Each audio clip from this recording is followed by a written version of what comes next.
जळगाव ते छत्रपती संभाजीनगर राष्ट्रीय महामार्गावर एकाच ठिकाणी पुलावरती जवळपास 25 खड्डे आहेत। कुसुंबा गावाजवळ 50 मीटरच्या पुलावर 25 मोठे खड्डे आहेत। तर छत्रपती संभाजीनगरकडे जाणारा जवळचा 2 पदरी राष्ट्रीय महामार्ग आहे आणि असं असल्यानं या मार्गावरून आता वाहनांची मोठी वर्दळ देखील बघायला मिळते। मात्र या पुलावरती जवळपास 25 खड्डे पडले असल्याचं पाहायला मिळतंय।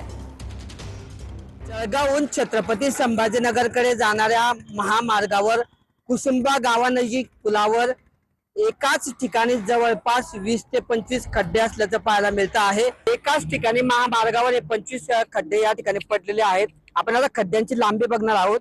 हा जवळपास 5 फुटाचा खड्डा आहे या ठिकाणी आणि जर तो बघितला खोल तर जवळपास आपले 4 ते 5 इंच पर्यंत तो खोल आहे। जळगावहून छत्रपती संभाजीनगरकडे जाणारा हा एकमेव महामार्ग आहे। या ठिकाणी आपण जर बघितलं तर वाहनं भरधाव वेगाने येतात, मात्र खड्ड्यांमुळे या ठिकाणी वाहन जे आहे हळू करावं लागतं। अनेक वाहनं जे आहेत अंदाज न आल्यामुळे या ठिकाणून भरधाव वेगाने या खड्ड्यांमध्ये येतात आणि छोटे मोठे अपघात या ठिकाणी नित्याचे झालेले आहेत। ईश्वर पाटील, TV9 मराठी, जळगाव।